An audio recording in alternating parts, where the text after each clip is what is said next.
We are live here, episode 7 of Chase Chats. And man, do I have a treat for you guys today.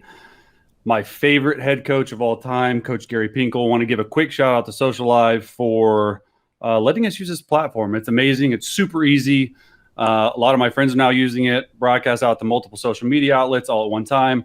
And we're also able to join Coach Pinkel. He's in Columbia, Missouri. I'm in San Diego. So it's a pretty cool thing. I'm going to leave just a little bit of time for some people to get on. I know there's a lot of Mizzou fans. We've probably had the highest output of Twitter and Facebook questions. We will definitely get to those. And without further ado, Coach Pinkel is now live. Coach, what's going on? I'm doing great. How about you, Chase? How you doing? I'm good. Thank you so much for joining episode 7 of Chase Chats. Kicked off Mizzou week, and none other than the head coach of the Missouri Tigers, Coach Pinkel. Tell me about how everything's going. How's quarantine? How's the family? How's everything? Well, the quarantine thing is doing okay. I mean, it's all about being on the team here, and it's kind of bringing everybody together, I think.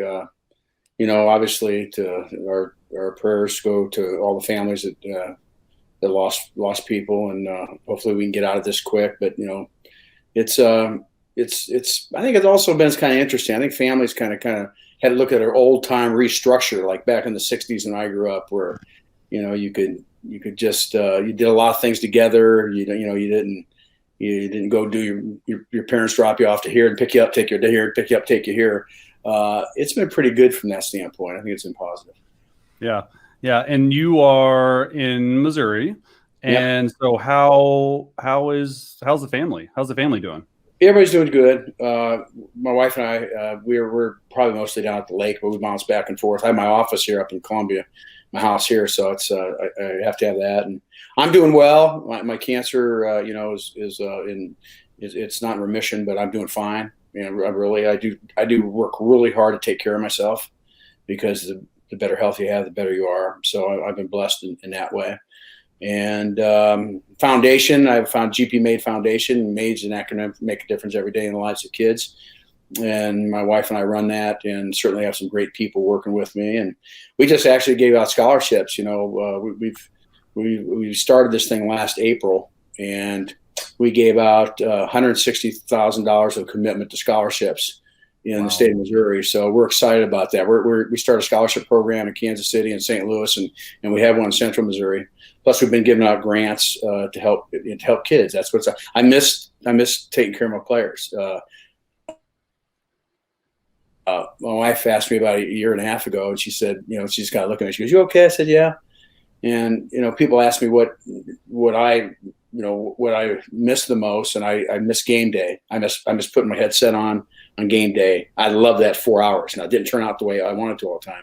But the second thing I do, I really miss my players, hugging them, loving them. So I told my wife that, missing. I said, I got to do something to be significant. I got to help some people. And so what we did is we started the foundation, GP M.A.D.E Foundation, and we want to make it bigger and better. And the most important thing is we want to help change the lives of young kids. And so that's what our goal is.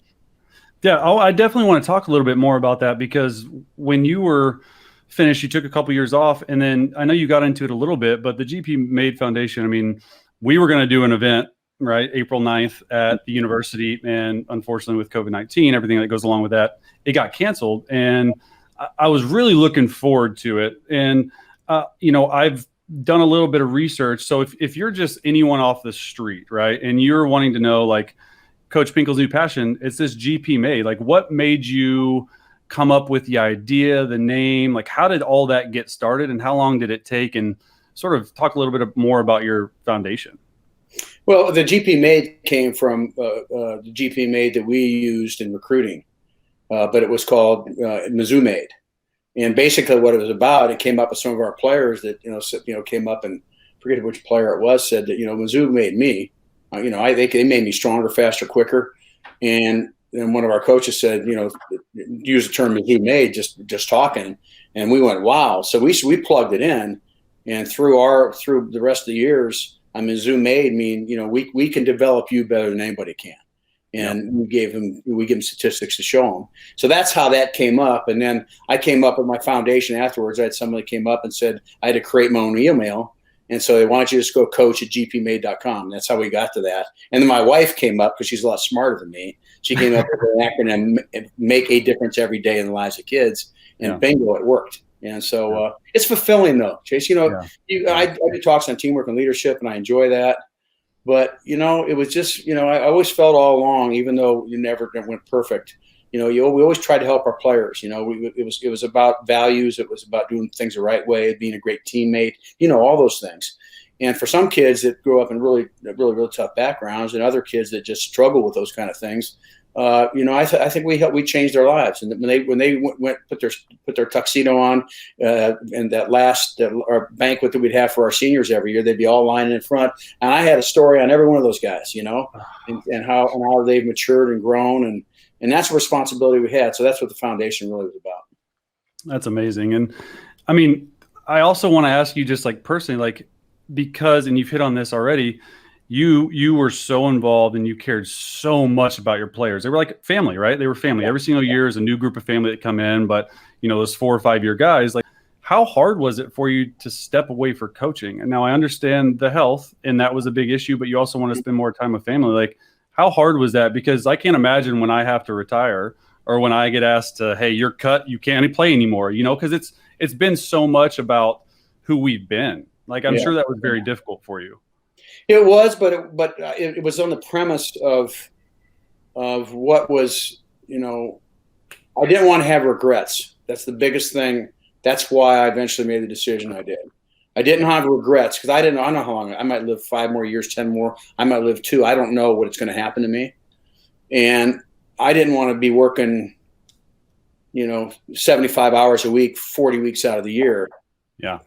And then and be gone all that time when I could have used my time different with my family and friends too. And so that trumped everything. It gave me the okay that you got to do with the right thing here. And that was it. Yeah. I loved coaching. I loved every bit of it. I had a great run. I coached for 40 years, 25 years as head coach, and loved it. And very blessed, and had a lot of great kids. And I was very fortunate to be called coach. I always think about that. I mean, that's like a blessing to me, because the influence you have on kids too. You got to win, obviously, to do all those things, but the influence that your program can have on the kids in your program. Yeah, no, and I constantly, even Coach Drinkowitz asked on Wednesday, when I constantly asked, hey, do you want to go coach? Do you want to do this? And like, I'll hit it again real quick, and then we'll get on to what fans want to see in the football aspect of our relationship. But the time away from the family, the hours it takes to be great, and the determination and the sacrifices that your family has to give up. Like, I don't know personally if I'm ready for that. Yeah. And it's hard. It's difficult because I've already given so much of my life, just like you did to coaching. I've given so much of my life to playing football. Right. And it's hard, but yeah, I mean, that's great. So I do want to talk about football, and football is what brought you and I together. It's what's going to connect us forever. And I think that's what is so great about the game of football is the relationships, and the relationships you have with so many different players from so many different backgrounds, all coming together for one goal.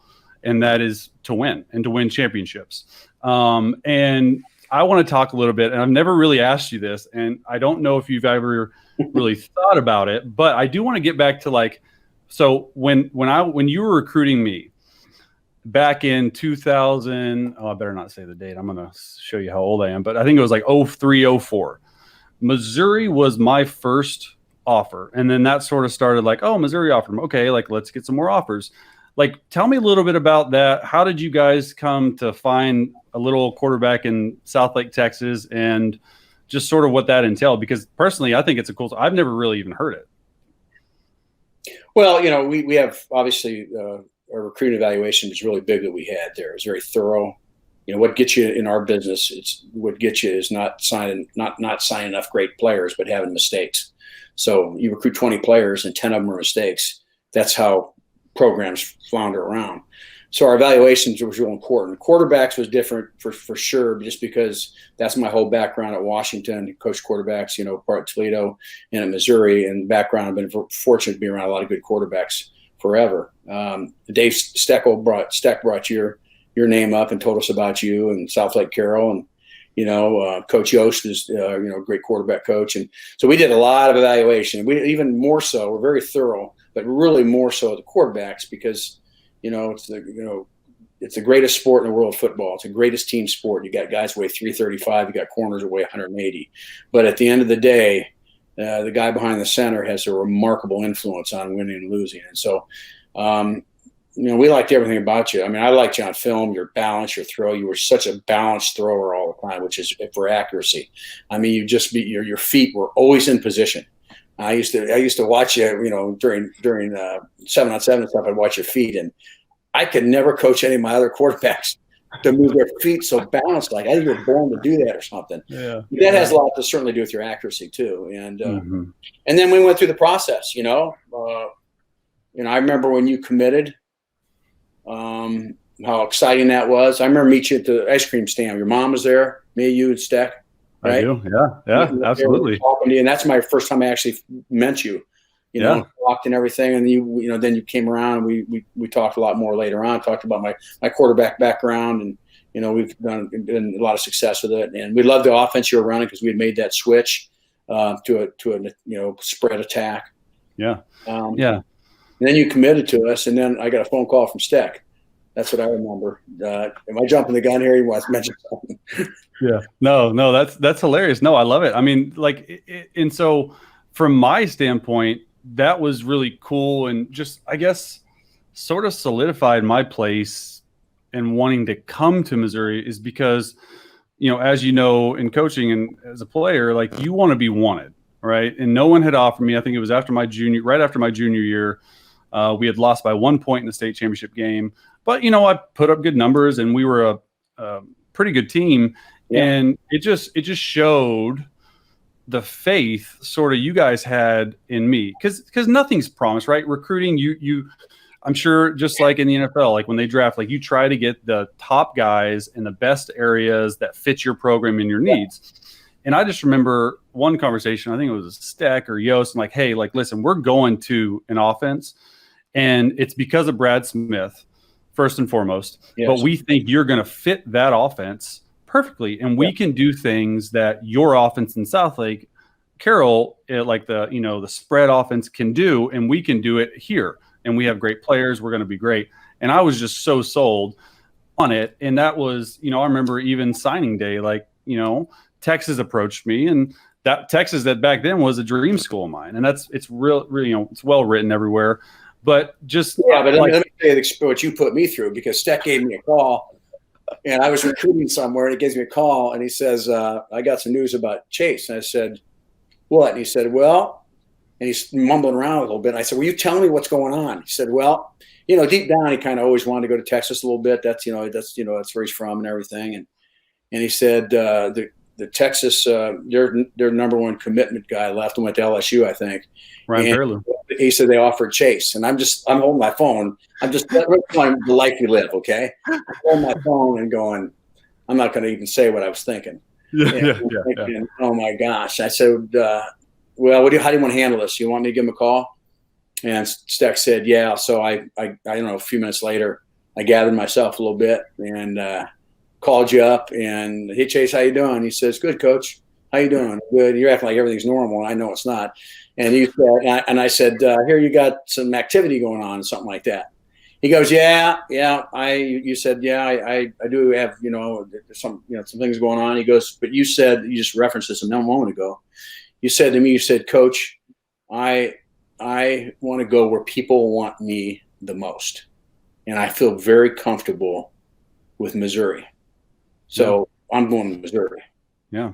I mean, it was never any doubt in my mind, because and maybe they don't, maybe nowadays I see it was different back then, but it just maybe my parents instilled this in me. But like, when you make a commitment, you're seeing through it. And I still remember, I think it was 03 or maybe 04. I remember you guys were playing national televised game I'll always remember this, against Troy. And you guys lost that game. And I remember literally right after the game, you called me, "Hey, Chase, how you doing? You good? Like, how's it?" Because it was a big point for the program. But, like, I'll always remember that call you had to me, like, just checking in. Like, you just lost a heartbreaker. But you're calling, like, that just showed me a lot about you.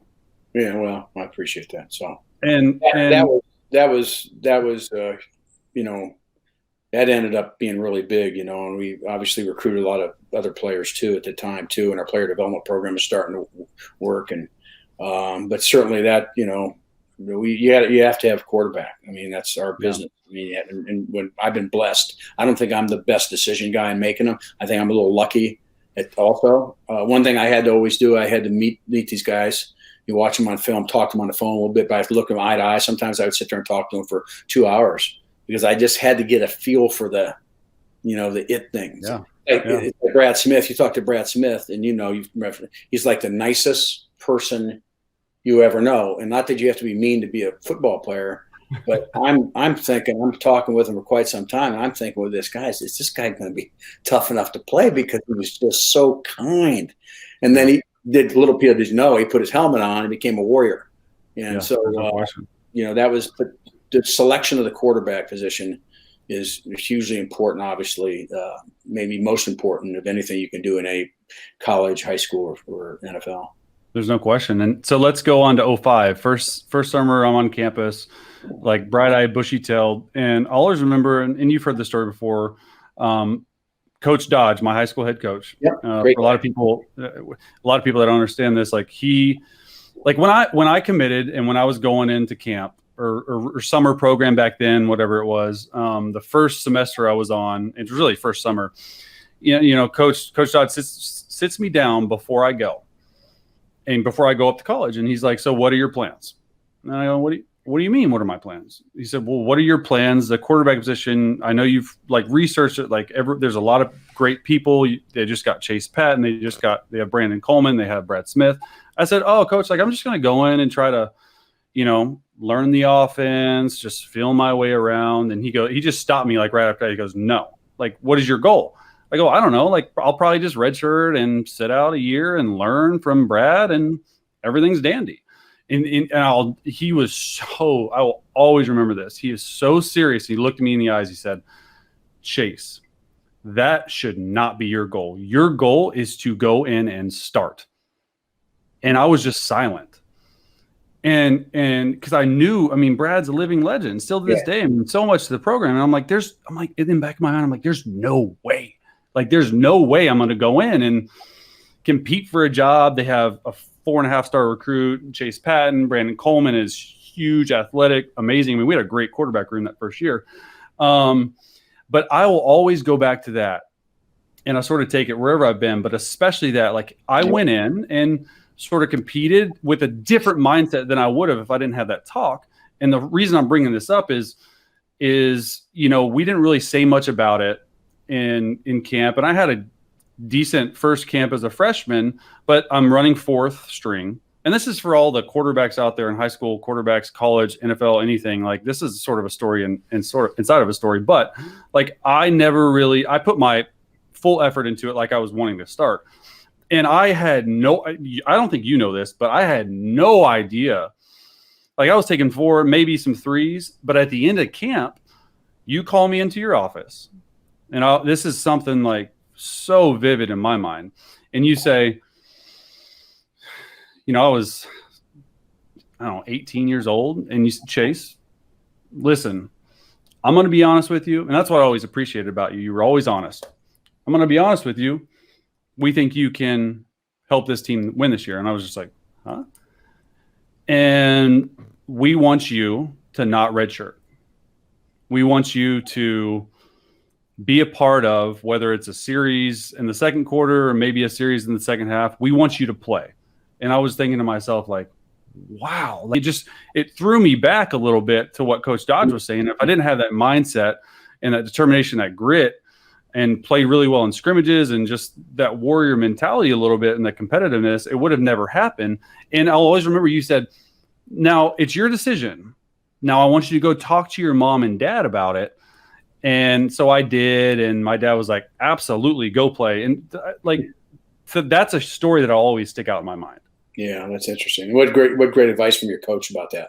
Yeah. That was a lesson learned for you as a competitor. Yeah. And I remember then that season in the Iowa State game, your freshman year. People talk to me about that all the time. And they, we're struggling a little bit. Brad got hurt, wasn't doing well, struggling a little bit, but he also got hurt, and we pulled him out. And this freshman named Chase Daniel comes in, and bam, bam, bam, before you know it, we end up winning the game, and you went and played really well, especially the first time you ever played. Maybe you're so nervous you didn't think you were going to play. Yeah, no, there's no question.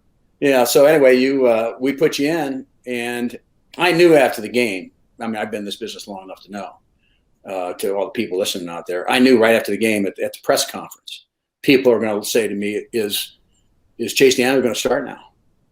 And I knew it was going to happen. So prior to the press conference, I run in and grab you. Okay, I remember me. We were in the locker, outside the locker room. First of all, I hugged you. Thanks, great game and everything. And you really looked awesome. I'm really proud of you. I said, what's going to happen with the media right now? They're going to be, you know what they're going to be doing. They're going to be asking, should you be a starter? And you just looked at me. I'll never forget this. It's your character and who you're about and the team player. This is so reflective of who you are. You looked at me and said, without me even have to talk about it, you said, Coach, you don't have to worry about that at all. And I trusted you that I didn't have to go through it. When they're going to ask you this, they're going to ask you this. And so in the press conference, when you went in there, for the first questions they asked you said, do you think you should be playing more ahead of Brad Smith? And you said, what? Brad Smith is the starter. Brad Smith's a great player. I'm his backup. I'm going to do everything I can to help the team. And the whole thing fizzled out. Now that's something, a real small moment, but I've been in this business a long time dealing with athletes and competitors and remarkably successful people. And boy, that was a giant check for this guy's got it, man. This is another part of the itch you have to be a quarterback. That was incredible. That I don't necessarily remember that, but now that that's just, it's funny what people take and remember, right, about a person. But one thing I did remember about the 05 season is Arkansas State at Arrowhead, right? Mm-hmm. Opening game. And I'm so nervous. I'm throwing shallow cross routes 100 miles an hour, just because I get to play because we're blowing them out. And I think this sort of set the tone just for hey, this is college ball. Yeah. I threw an interception in the end of the third quarter. Right away, you come off and you were just like, what are you doing? You're out. And I was sorry, coach, and put Brad back in up 30. And that just, a small thing like that, wow, this coach means business. This is college ball. It's another level. I will always remember that. I don't remember that at all. Now I feel bad that I did it. Oh, no. I remember that. And it's something that stuck with me because I think it just was all right, just relax. You're playing, it's college ball. But I threw an interception, first game ever. And I will always remember you were just, because any coach in a game, if you're going, you're not turning the ball over. They're instead of 4 scores, they're 3 scores down. Let's put Brad Smith back in. And, so those are all lessons you learn. And those are all things that you learn to help you mature as an athlete and help you think as an athlete. That's probably as much as anything. Yeah. So going on to 06 season. So we're just going chronological here. This is sort of fun here. I like it. 06 season, decently high expectations. I want to talk more about the team because I think we started off 6-0 or 7-0, and then the back half was bad. Two questions about that. I'm actually going to ask questions about it, just because I want to know how did you sort of keep the team together during that time? Because we're 6-0, 7-0. I think we were ranked even 23rd or 24th, and then I think we lose, 2 of the last. Or we win 2 of the last 7 games or something like that. We lost our bowl game too. So yeah, we lost to Oregon State. They went for 2 in the Sun Bowl in the last play of the game. Oh gosh. But how did you that had to be a tough year coaching just from a fact of I mean, just also expectation level. I think that's the thing that you understand. And we start off really well. The mental side of this game, Chase, is so significant.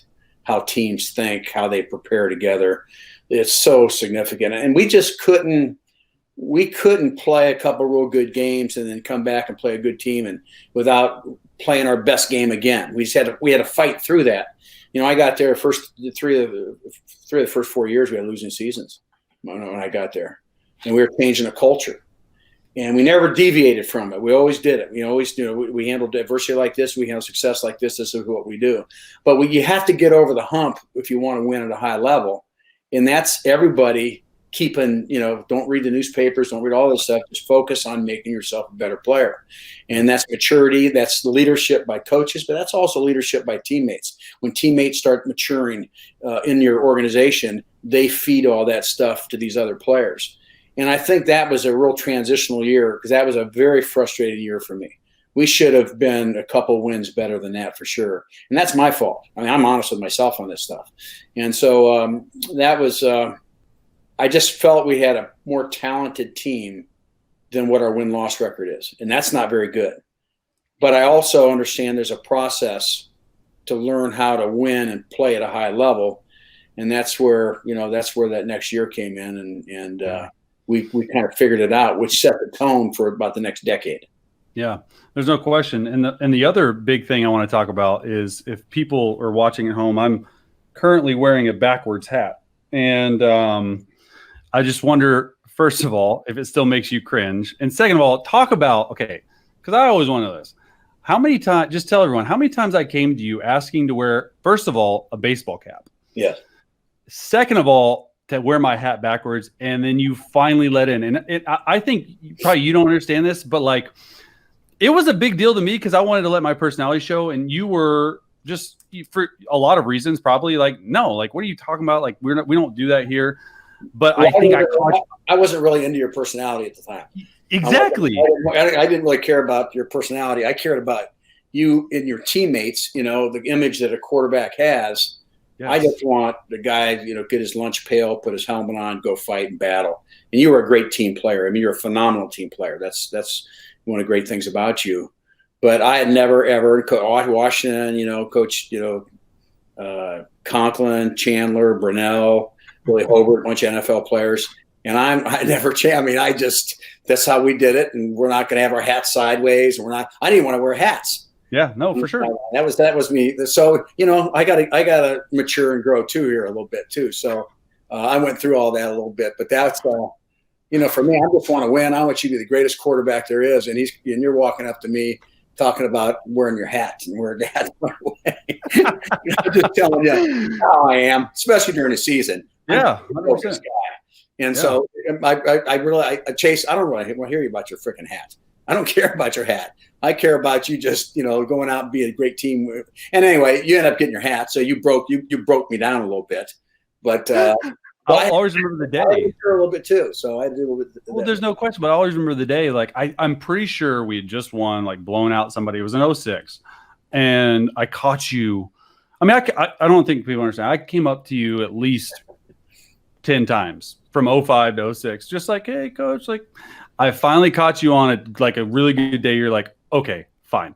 And then like, it was just like, yes, like there's no going back. And it was like a stupid deal, like whatever. But like, it was fun. And first of all, it showed you just like not relaxing, but just like buying in and not that it matters. Not like a backward hat is going to make us win. Like just chilling out a little bit. Huh? So yeah. And that was, so I definitely want to hit the backwards hat, but everyone wants to talk about 07. And the thing I can think about in 07 is mainly the team aspect in our senior leadership in 07.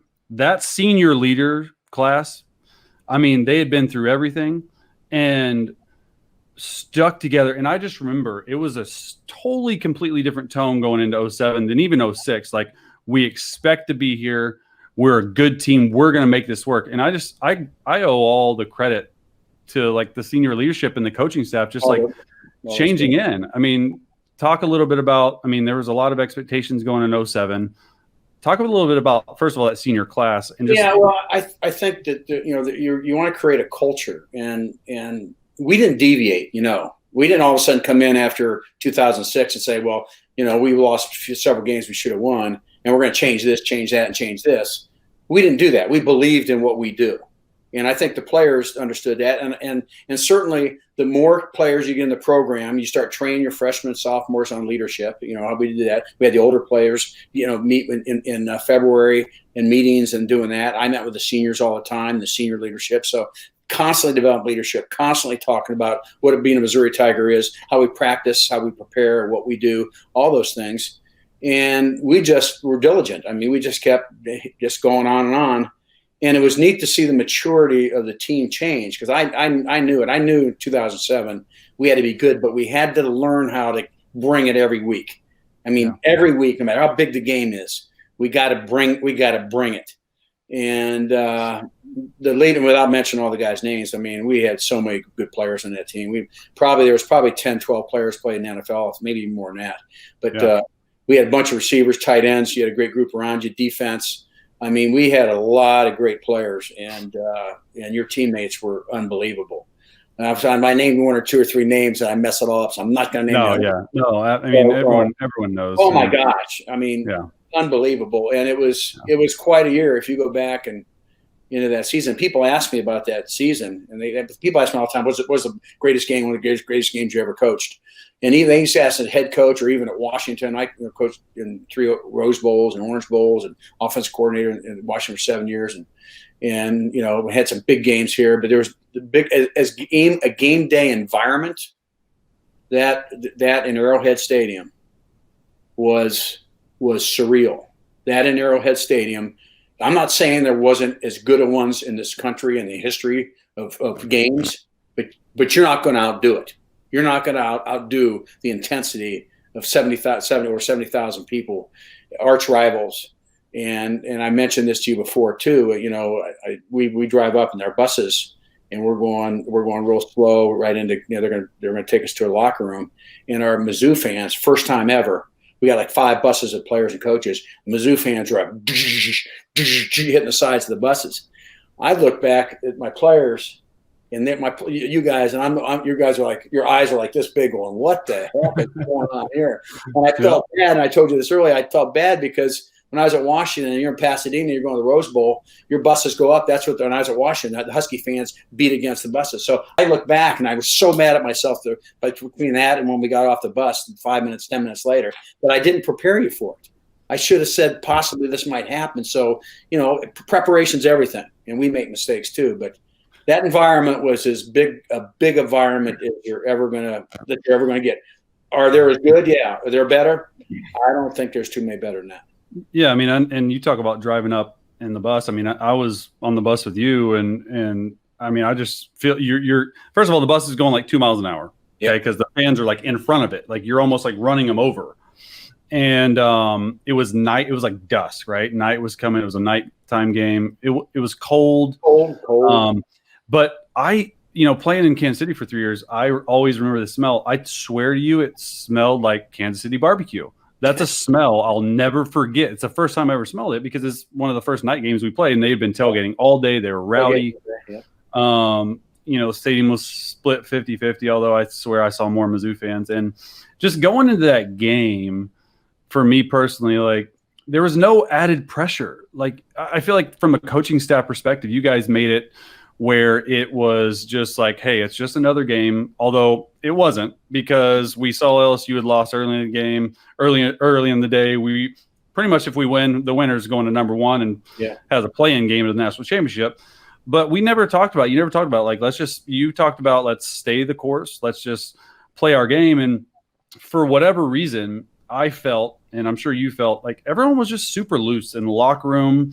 Pre-game, guys were dancing, showing their personalities, but focused. It's a controlled focus. Yeah, that's the word. That's the word I was going to mention, Chase. The word focus. It was. And our whole thing was you prepare every game the same, and really you don't prepare for a team that you're a lot better than. You don't do a 70% preparation, and for the great teams, you prepare 100%. If you're a great player, a great program, a great team, you don't care who you play.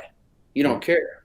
And we were getting that. And that's exactly that I noticed. Our team was locked in. I mean, and not in a tight way, but just with a confidence that I was really very, very proud of. And certainly the leadership had a lot to do with it. Yeah. And then, lose the Big 12 championship game. I don't even want to talk about that. But then we go on to back to the 2007 just a moment here. So you had how many incompletions did you have that game? You threw like 40 passes and 5 incompletion. I don't know what it was. It was unbelievable. It was so good that you represented us on Sports Illustrated a couple of days later. So that was pretty awesome. That was great. A lot of great stuff there. And it was great for Mizzou fans. It was really great. I was very happy for them. I remember praying before it, and I'm praying to win. And someone said, "Well, does Guy care who's win?" I said, "I don't know, but might as well ask him and see if it works out." I wasn't going to miss on anything. No question. And that's something that I always love to with you guys, is you guys as a coaching staff led by you.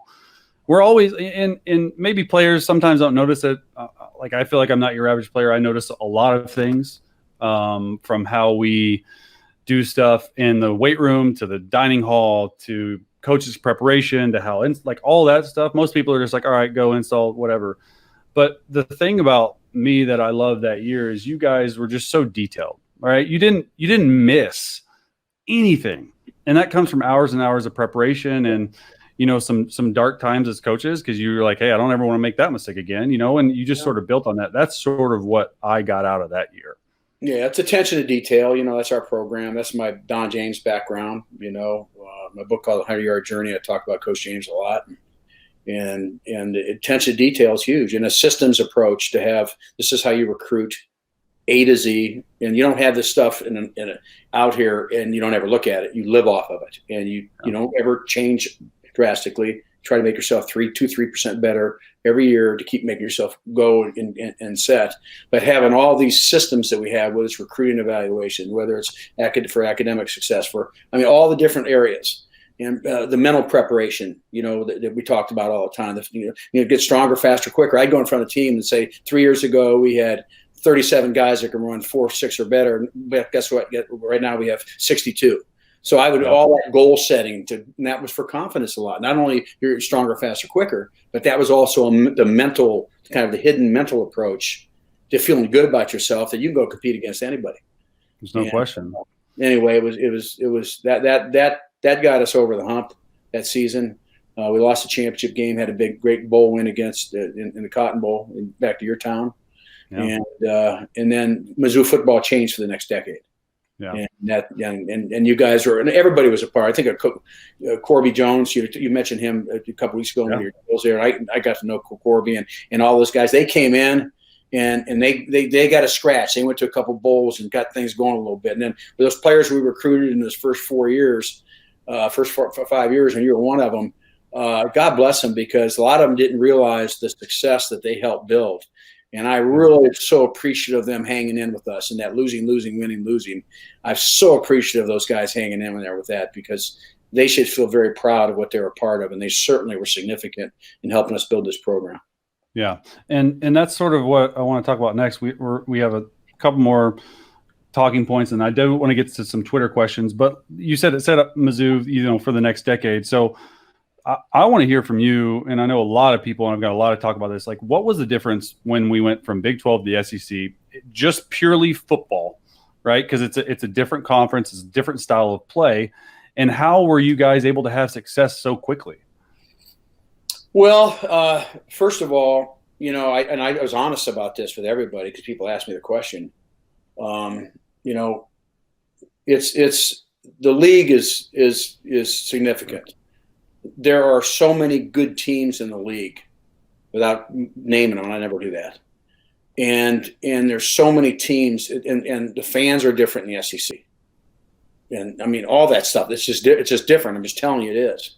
The physicalness of the league is, I think, overall is bigger. There's some great teams in the Big 12, Pac-10, but there's more of them in the SEC. And even the bad teams aren't maybe as bad as some currently in those other leagues. So that was a very honest opinion on that, and I think it really was.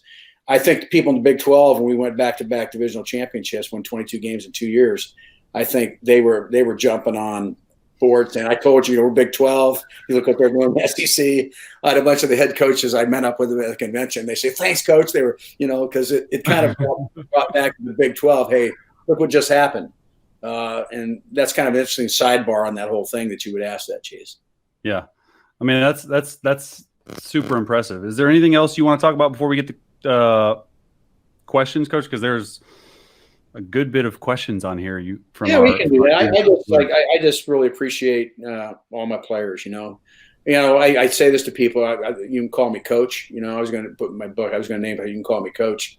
To be able to do something that I love to do, but one that I had because of the coaches I had, my high school coach Dick Fortner and Don James at college. I've been blessed to be around good people my whole life, and so for me to be able to be able to coach and have influence on people was like a gift to me. And I'm so very proud of that. And certainly I'm so very proud of my players and, certainly you.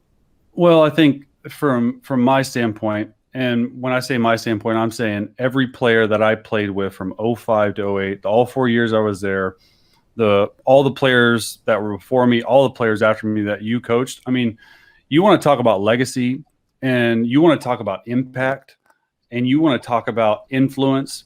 I mean, that was you, and you impacted and influenced so many people in such the right way. Like I could not have imagined a better head coach overseeing those teams. And that's sort of what drew me to you. And just so you know, I mean, it's like everyone, it's like, it was just the impact and influence that you had and still have to this day is, second to none. Well, I appreciate that. And, we also, had a lot of great coaches and trainers, and we started going through all these names of all these people that we had very little turnover. We had, it was pretty awesome. And anyway, very thankful for that. Yeah. So let's get to some Twitter questions. So this is actually a good one. You might have to think on this one. Chris Bell asks, the biggest recruit that you ever missed out on, and maybe one that he thought was coming to Mizzou and then last minute switcheroo. I don't know. That's really hard for me to do that. Yeah, it really is. I think it's because I don't ever really look at it like that. I don't ever look at it. Well, I wish we'd have got that guy. This guy, we'd had this guy, that kind of thing. That's really hard for me to say that. You miss on a lot of guys. I mean, a lot of guys eventually go play in the NFL and everything else. But I never really worried about what we missed out on. As long as we did all the right things, I was focused on what we got in preparation. Amen. So that's unfortunate. I'm not trying to sidestep, but I don't really in that way. I like it. Yeah, same here. Tiger Chief 21. They ask, what are your early impressions? I know we were talking about this actually before the call a little bit. What were your early impressions of Coach Drink and his staff? And they want to know if you'll be more visible with the new coaching staff. Well, I'm very impressed with Coach Eli. I mean, I'm really impressed. I think he's got a plan in place, and I think he hired a very good staff, and obviously, it's all, he's now trying to create his culture, for what they're going to be about in the future. And so I think it was a great hire. We all know it's a tough business. We all know that it's not a very forgiving business either. It's all about winning, and it's hard to win. But certainly, I think that he's really, really doing a good job. And this is a really tough time for any coach right now to have any idea what's going to happen, 4 months from now, including you or in any sport right now that's going to come out. But certainly, I be around more. I don't want to be the coach walking around practices. Oh, he's back here again. Oh my gosh. I don't really, that's not my deal. I don't want to interrupt anybody. Yeah. And it's never that I never want to, I like watching practice and stuff, but I just don't, I'm sure I can go to some of the practices. I think I will without question. But it certainly has nothing to do with my thoughts or feelings about the program. That has nothing to do with it. Yeah, absolutely. No, that's, I agree with you on that. And then last one, a lot on Twitter. Now you can't sidestep this one. Your favorite memory. Your favorite memory at Missouri. Oh gosh. You have. I know. No, Coach. You have to have one. Just. I know there's multiple. Gosh, that's not fair. I got like 7,000 of them, and you name one. Hit a couple of them then. Hit like 2 or 3. Like just favorite memory. A favorite? I don't know. I don't think like that. You know the other thing I don't do. And you're getting mad at me, Chase. Okay, you're older now. You can get mad at me. Okay, but I'm telling you this. I don't think about stuff like that. I always think about going forward. I really do. You probably know me. That's who I am. I don't ever look back very often. Like I know a lot of coaches go. I can go back, and when I was back in Toledo, I can get head James. I could watch all those games, sitting at my computer and watch all those. I've never went back and looked at any of them. Now maybe something's wrong with me, but I had so many great memories. I'm so proud of what we did because when we came here, people told me you're crazy. You were, and after those first 4 years, I thought I was crazy. Okay, without question. But I think of all the people who were a part, and I've mentioned this, I'm being redundant a little bit, all the people that are a part of this, and players and coaches to make this thing work. And it's hard. And Mike Alden to believe in me.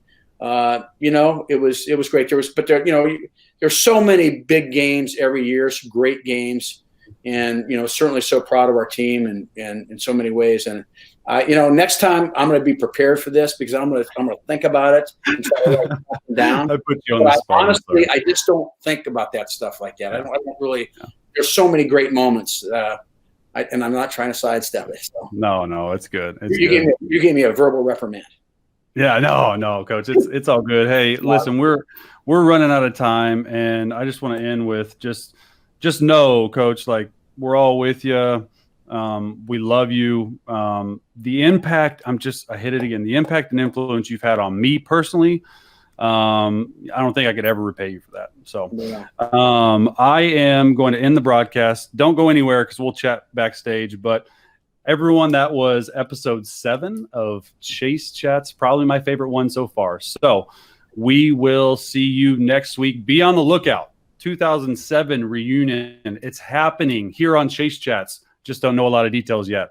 So we will talk later. Coach, appreciate you. Awesome. God bless you.